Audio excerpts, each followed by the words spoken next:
Please like, comment, and subscribe. Hey IKYA, my name is Sonia from Oslo, and I have a question for you. In spiritual work, we often have so many ideals and rules we try to live up to, and I often find them to be more destructive than constructive. And also, I often feel kind of more trapped by them instead of them setting me free. Can you shed some light on how to work with ideals and rules in spiritual work? Thank you. When humans first started to develop consciousness, humans were confronted with nature being unpredictable. And humans tried to figure out how things work, because that's how you survive. It's trying to look at patterns, trying to look at how things work and why they work so we can adapt and learn to control them. So we started by, don't jump off a cliff, don't pet the tigers, don't eat the poisonous berries, stuff like that.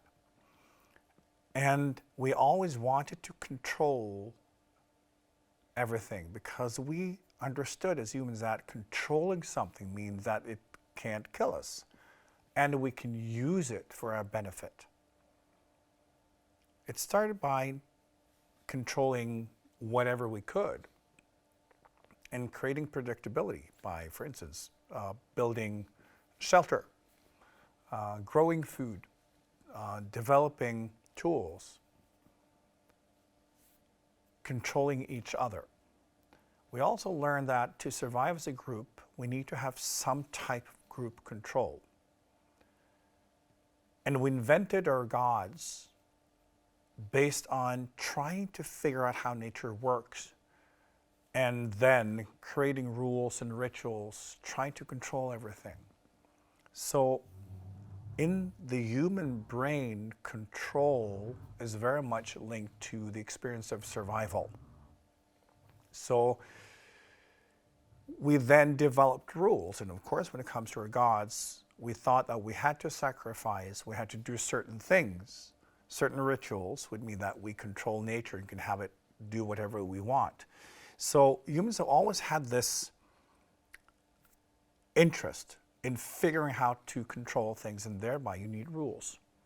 And as humans develop to be more socially advanced and complex, we develop more rules and more rules and more rules. It's always been about controlling nature.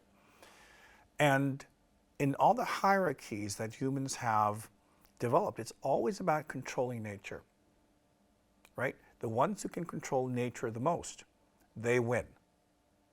It could be producing stuff, it could be having power over people, power over nature, representing God, whatever it is. So always control. So when you look at humans building their cultures, the cultural hierarchies were always about humans showing that they were in possession of control over nature, but also controlling themselves, controlling the animal in the human, and moving as far away from being a normal human as possible. You saw this also a few hundred years ago in Western culture, where clothes were extremely elaborate, and their makeup and hair, like everything was so controlled and unachievable, just to demonstrate that they were not under the same rules as normal people. They controlled themselves. So you had etiquette, and you made everything difficult. Control, control, control. And you also have that in religion. Humans love rules to control themselves. And because of this, throughout history, it's quite natural that humans would choose to have many rules as part of their spiritual practices.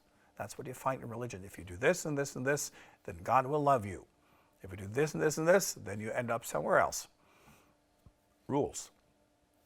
And then, based on those rules, we have ideas. And we create these idealistic versions of what it means to be human. You should be doing this, you should be that. This is how you display that you follow the rules.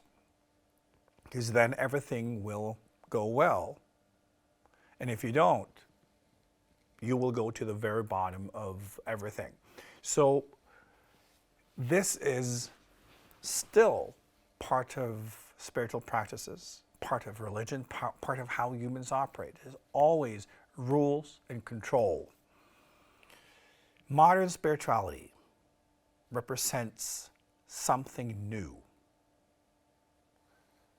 Not for everyone, but more and more people discover that they don't need these rules. They've incarnated in these settings.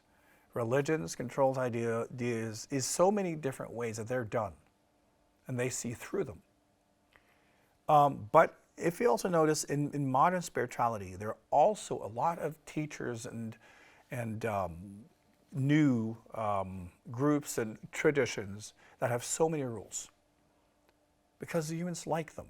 They're attracted to them, and then it's basically just old-fashioned religion in new packaging, and that's okay because that's where humans are normally. But many of you and many people around the world have discovered that they've grown out of that way of thinking. They don't need the rules. They don't want to control nature. They want to do the opposite. They understand that they can learn to be themselves in harmony with life. And then you have to study nature. You have to study life. And to do that, you need to set yourself free. You need to stop judging yourself and fall flat on your face and have fun in the waves. If you want to learn how to surf, you have to have fun in the waves. And don't think that there's something wrong falling off your board because then you're not in control. You can't control nature. You can't control life. You can't control the waves. It's not about control. It's about balance. It's about being present. Being in a state where you give up all control so you can listen and find balance. Because that's when you become part of life. That's how life can work through you. So you seek harmony in yourself. You seek harmony in life. And you have to experiment. You have to play. And I think it's wonderful to see that more and more people in spirituality are playful. They don't take themselves as seriously, and they're not as afraid to break rules. They don't accept that there are rules in the first place. They accept themselves, their humanness, and say, this is where we are, let's have some fun, let's experiment. And they understand that there is no judgment, there are no negative consequences. Just like when you want to learn how to surf, it's just a matter of being out there, playing in the waves, figuring it out, and you will. If you're out there for long enough and you fall off the board, many times enough, you will find that balancing point. And you will collaborate with the waves. You become part of the waves. Not because of rules, but because you allow yourself to use your senses and your body. You allow yourself to listen, to experiment, to explore until you find how to stay in balance. And this is what it is about. Set yourself free. There are no rules except for the ones that humans have made up. And when people are drawn to rules, it's because they need it. They're still in that consciousness where they believe that the key to survival is control. It's power. Controlling life, controlling themselves, all of that, and following rules, and life will be good. And when you're in that state of consciousness, that is okay. But for you who recognize that you're past that, don't be afraid. Don't feel that because you're not following the rules, something bad will happen. Observe how humans throughout history have been obsessed with rules and control, and recognize that you're past that level in your own journey. It's time to be free. It's time to behave as a free individual in a free world, exploring, being curious, figuring things out, and understanding that life wants you to experiment, wants you to explore, wants you to go wherever it takes you. And you will figure it out in your own way. And you will find that balance point. And you will have fun. And you realize that how you get to that balance and harmony, how you get to be part of life, is by giving up the very idea of control, the very idea of rules. Because rules are instead of listening. If you listen, you don't need rules because you understand. Life will communicate with you whatever you need at any given moment. And you listen, you take it in, you reflect, and then you act. You don't need rules for that. You need presence. You need to be you. You need to be free to do whatever comes to you. And this is the new spirituality. Complete freedom. And explore, experiment, and figure things out for yourself. And trust what you find. Because just like the surfer, if you're out there for long enough, you'll figure it out. It's not difficult. Nature is absolutely logical. And you're part of it. So be free. Be strong. And be playful.